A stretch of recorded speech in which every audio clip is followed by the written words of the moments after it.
Well, I think everyone is myself certainly, very excited to hear about your views of the intersection of Jewish law, the Talmud, Jewish tradition, and modern legal practice. But indulge me, please. I have to ask you a more personal question, and that is this colossal feat of having translated the Talmud. You began that effort, I think, when you were 28 years old, if I'm doing my math correctly. It was a 40-plus year effort. Why did you do it? What gave you the confidence to think you could do it? Well, there are two different questions. Why I did it was very simple. I did it because I thought it was needed. I thought it's a job that has to be done. Now, the fact that I have done it was possibly because I was young and stupid. Which means I didn't know it will take so much time. I still hope that it won't be my magnum opus of my lifetime. That I hope to do more things and hopefully more important things. But it took lots of time. But I really didn't know how enormous this work will be. And I must say, I didn't know, when I was a young man, I lived in a socialist country, basically. Israel was a socialist country. Money wasn't a point that people were talking about, not at my home. Just we weren't talking about money. Later on, when I had to do this work, I understood that's my first, I found in my experience in America, I knew when I came to America, even though I never used them, but I knew there were lots and lots of four-letter words. I knew them. See, I don't use them because it's something of a personal inhibition. I cannot use them. So, not in Hebrew, not in English, not in any other language. Don't use them. Possibly because I never understood it until I became older, that in my home, I never heard a dirty word spoken either as a joke or in anger. Never. Not hardly ever, but never. So it's possibly somehow my ears were not made for pronouncing it. Anyway, when I came to America, I found that there is a word that is much uglier than all the four-letter words. It's a five-letter word, and it begins with an M.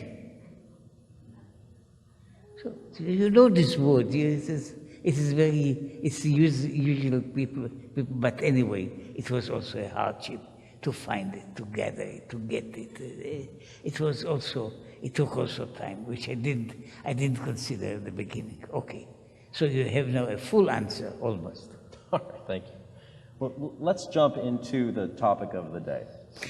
And I want to start, Rabbi, if I can, with a basic feature of the human condition, crime and punishment. And punishment under our American system, and I think under many systems, has several goals. Individual deterrence, to stop that offender from offending again. General deterrence, to send a message to the world at large not to commit these crimes. Public safety, keep dangerous criminals off the streets. And at least theoretically, rehabilitation, although one can doubt the effectiveness of that goal. How does Jewish law, Jewish tradition, the Talmud, view punishment? What are the purposes of punishment in Jewish tradition? If I would I'm not trying to tackle a lawyer. It's like biting a snake. It's always dangerous, You let me, because you are a lawyer, and because, see, I ask people as examination Bible, where is the snake? Where is the lawyer mentioned first in the Bible? Nowhere, correct? And I said that the lawyer is mentioned in the 3rd chapter of book of Genesis, where it says, it doesn't say it openly because it will be liable to criminal offense. It says, and the lawyer was the most subtle of all the animals in the garden. Now, if you want a proof for it, if you read the next verse after that, how the snake begins to speak with Eve. And he says a sentence that no person except a lawyer will use. Afki amar Elokim. Even though, God said, who begins a sentence with even though? Even though it's a clearly legal parlance. So it's clearly he was a lawyer. Anyway, he got his, coming back to the point, I would say that the problem about punishment, crime we know. About punishment, it's really all the answers given for all the explanations given for punishment are seemingly they don't work. The question whether any punishment is a deterrent of people to do crimes is very doubtful.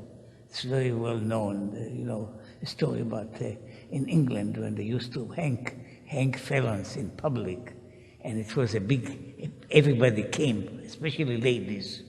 Strange, but ladies were very fond of seeing the hangings, and in those times people were hanging after stealing more than I suppose 10 shillings. People were hanged. Those who stole less, they were not considered good enough, and they were sent to Australia. So, but that's a different question. But anyway, so the people were hanged there, and still it was a place when you saw criminals, especially thieves, being hanged, and it was the place was notorious for pickpocketing. So they seem people that saw how a fellow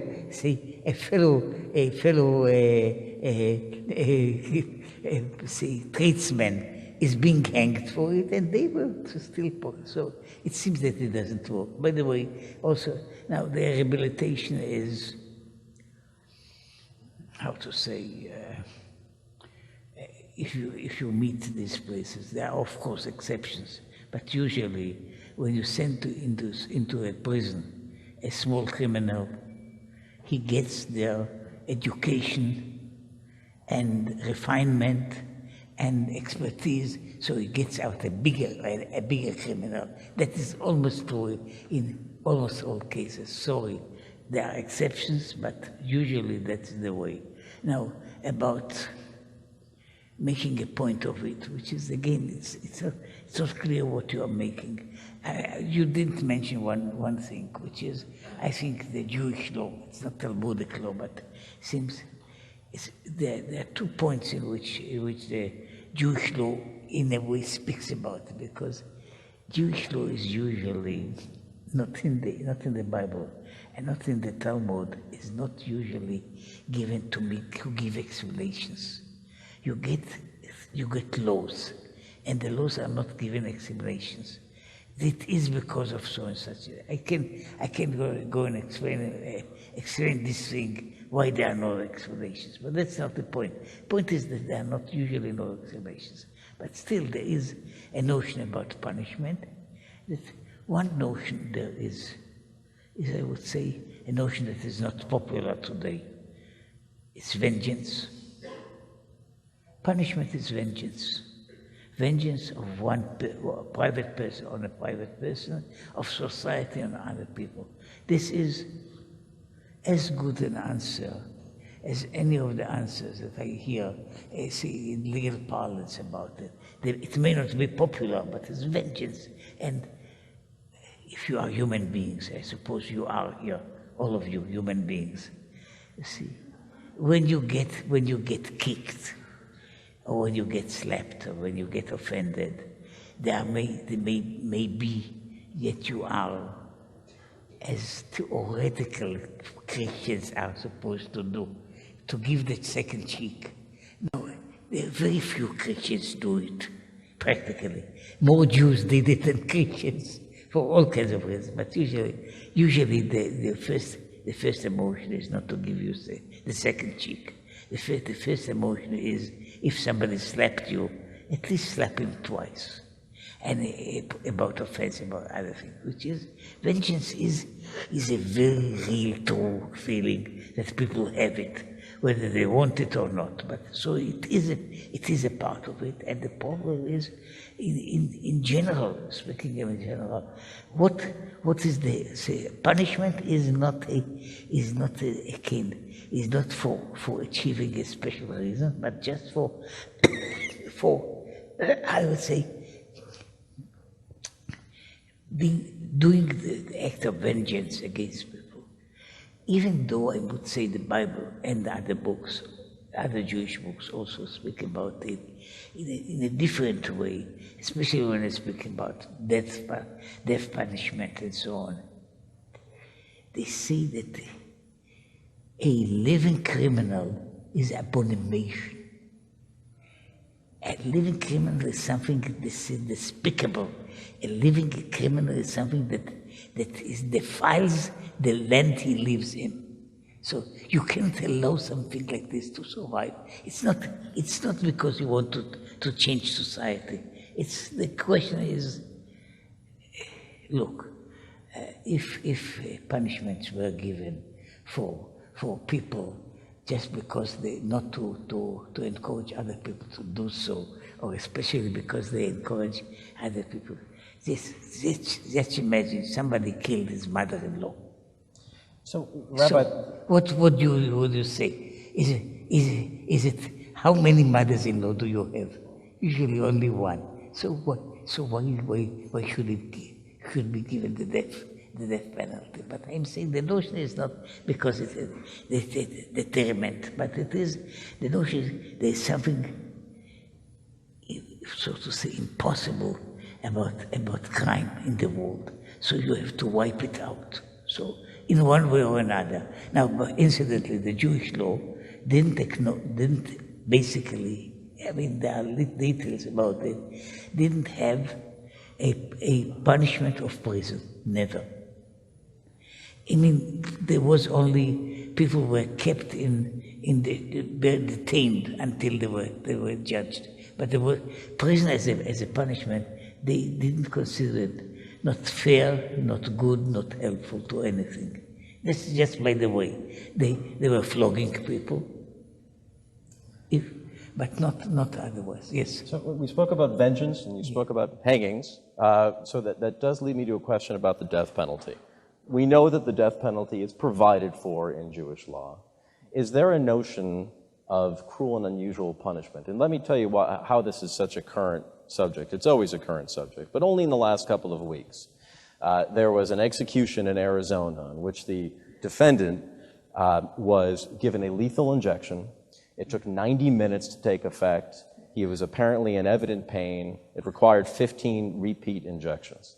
What does Jewish law have to say, if anything, about the notion of cruel and unusual punishment? Is there that notion in the death penalty? Of course, there is a notion about the Jewish death penalty. It is a funny way to say it. Ve'ahavta l'reacha kamocha, love your neighbor as yourself. And the sentence is repeated about 7 or 8 times in the Talmud, and the explanations in those cases is B'ro lo mitayafa. Find for him a good, clean death. That is ve'ahavta. That is loving your friend. And in a way it says, by the way, it says also that even when you hate somebody, even when you think that a person has to be killed, still the notion of loving another human being is at least goes.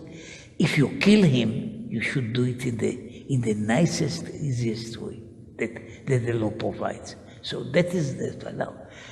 Look, as not being an American and as not having the McCarthy still ruling here the country, I would say that American in Afghanistan, in Pakistan, showed how inefficient they are. That has nothing to do with the cruel and unusual punishment, just inefficient. If you cannot kill a person by giving him a giving a little poison. It shows inefficiency. But the question is, what will happen if it comes again? It happened also with the electric chair. It did. I'm sorry but you see, you brought it upon yourself. You see, one of the ways in which it's hardly failed was the guillotine. The guillotine? Yes, the guillotine was. Now, incidentally, the person who invented it was a doctor. And he was a doctor, and he did it just for these elements. He said, other ways of killing people are cruel, prolonged. This is short, efficient, very fast. And so he did it because he was a lover of humanity. See? So the fact that you don't do it, I really, again, speaking about this element of cruel and unusual punishment, I think a guillotine is one of those ways in which it's perhaps not unusual in America, but you can make it usual. Put the law like this, but it is surely one of the fastest way to get rid of a human being. It's very, very rarely that it failed. So you mentioned, I'm going to take this opportunity to take this conversation in a somewhat different direction. You mentioned Afghanistan and Pakistan, which I'll take as license to ask you about international law and laws of war. And what I want to talk to you about is the killing of civilians. Now, this is obviously a very hot topic, a very live topic today. But I don't want to talk about Israel now. Let me make it easier. In World War II, America carpet bombed Dresden, Tokyo, other cities. Of course, we dropped the atomic bomb on Hiroshima and Nagasaki. In other words, we deliberately killed civilians to bring about an end to a war. And my question is, what is the Jewish view of that? See, look, basically, Jewish view, if I'm taking it, and it is surely not an easy subject to deal, not because it's an emotional subject, and people speak about it, and speaking, I'm not trying to defend Israel by any means, but speaking about it, basically, see, the way that NATO was doing its work quite recently under the umbrella of an international organization, how they destroyed several cities, everybody. Not to speak how the Russians work, because they are notorious for it, and also how Americans work with all these things. So the point about it is that civilians were killed and are killed, and in a way we are. I'm going out of Talmudic law, other law. We are going in some kind of a discussion of the subject. See, in a certain way, the world of today changed the laws of war from the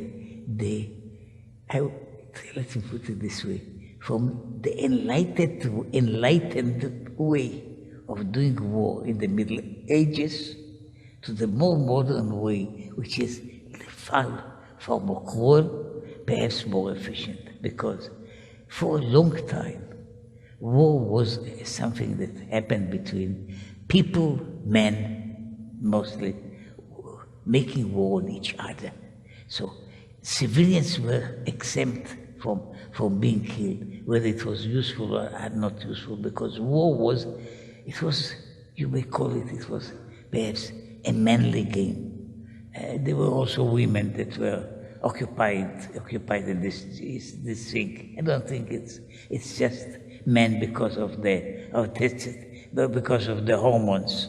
I suppose it was, but anyway, war was confined to people fighters that are going to war are fighting against each other, and therefore the fight has to be in so many ways managed, and not always humane, but at least it is honest, fair, and so on. Now, as modern times came in our world, we had more and more of a humanistic balance and non-humanistic needs, because when machine guns enter the world and many other ways enter the world, when the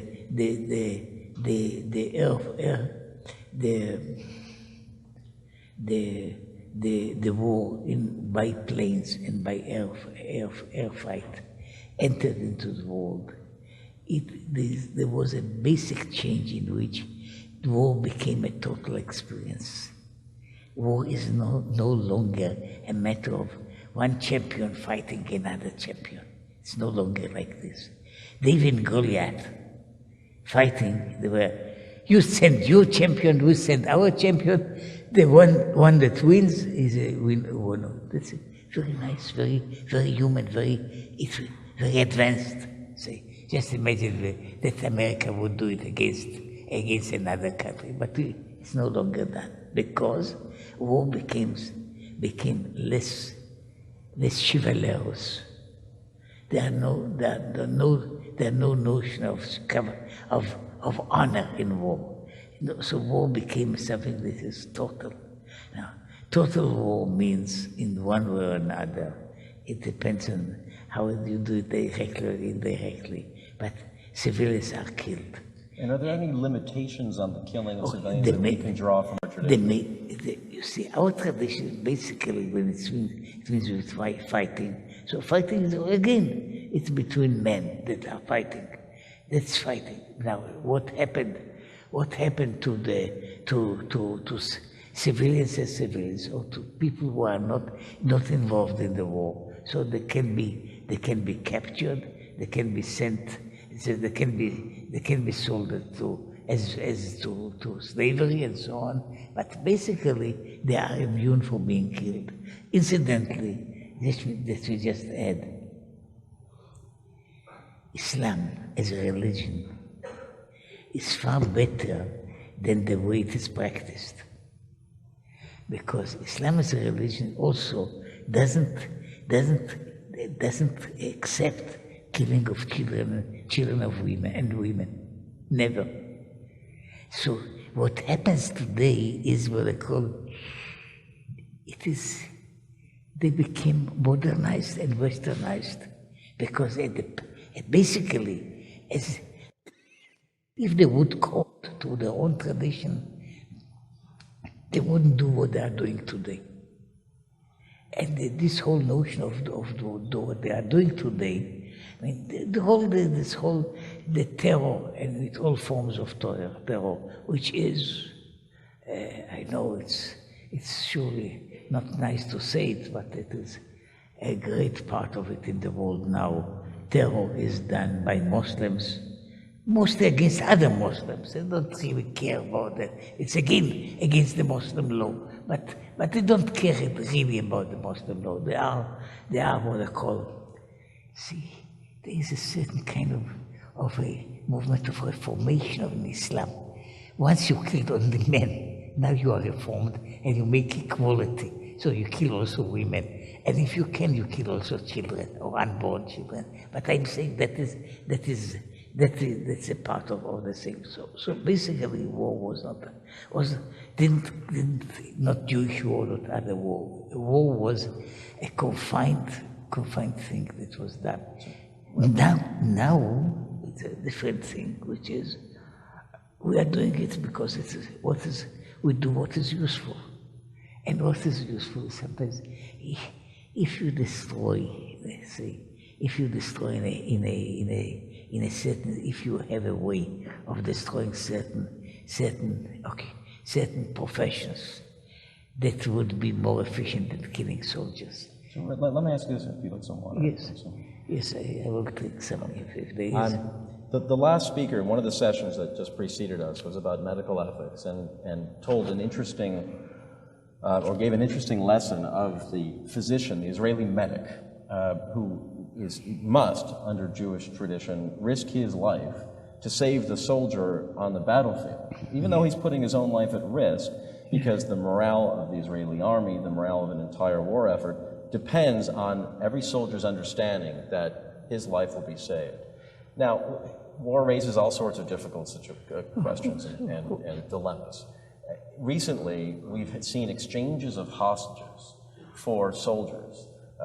America traded one soldier for 5 Taliban operatives. Israel, of course, has traded hundreds for one life. And the consequence of that, it seems to me, is you're saving a life, maybe 2 lives of soldiers, but you're putting at risk thousands of other lives by releasing so many hostages. What does the tradition tell us about that? How is that permissible? The tradition is very clear.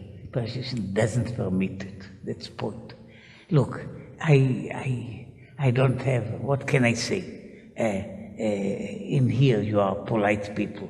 Nobody brought in any rotten vegetable to throw on me, right? Now, so it's very nice of you, you see, because you see, you are polite people and so on. No rotten eggs, right? No, except unless the hotel provides them. But I don't see it. Okay, but I'm saying 30 years ago when there was this first agreement, as much as I could, I wrote about it. I wasn't the only one. Wrote about it and spoke about it. I said the Jewish law specifically says that prisoners, prisoners shouldn't be released beyond their value, whatever the value is, which means you cannot overpay for any prisoner. So this is against the Jewish law. And even if it wouldn't it was on the face of it was obvious that when you do it, even if you are not releasing just a number of killers that were put in prison for the very good reason that they are killers. Look, some of those people that were released in what are called the Shalit, in the Shalit exchange, were killers. They were killers, and even though Israeli military law and something basically even in Israel, the death penalty is still acknowledged as a possibility. The only person that was killed in the history of the state of Israel was Eichmann. He was the only person that was killed officially by the state. Nobody else. So there are people that should really deserve to be killed for some of the things that have been done were really horrific and really disgusting from any point of view. But so I'm saying that releasing these people, incidentally, if you know, those people who kidnapped the 3 boys in Israel, they were also, they are now back in prison. They caught them at the end. But there were people that were condemned to really not to death, but condemned in the Israeli courts for killing. But that is another argument. The basic argument is that you shouldn't encourage the practice of kidnapping people, and you should, when you take it something and you pay for it, it means that this is encouraged, and that is what we did so for a long time, encourage, and that is what the Hamas tried very hard to do, is trying to get any one person at least kidnapped, because then it's a way of changing, of getting more and more prizes for that. So because of that, I'm saying that Jewish law is in that case clear. It's clear in that sense. And there is the famous story of the Maharam Rotenberg. He was the chief rabbi, basically, of the German Jewry, perhaps much bigger than that. But he was the number 1 scholar, perhaps, in his time. and the king, one of the princes took him as a prisoner, just in order to get as much money as they could for redeeming him. So he was in prison, and he forbade the community, every community, to pay for him. He forbade them to pay. And so he sat until his death, 12 years in prison, until he died. He didn't want to be released. After his death, of course, there were always the tzaddikim. There was one Jew that paid an enormous sum of money to redeem the body, and it was given as a reward to be buried near the rabbi. But you see, the rabbi, as long as he was alive, as he was active, he forbade doing it. He forbade doing it even though it was he himself involved. So that's the Jewish law. In this case, the Jewish law is clear.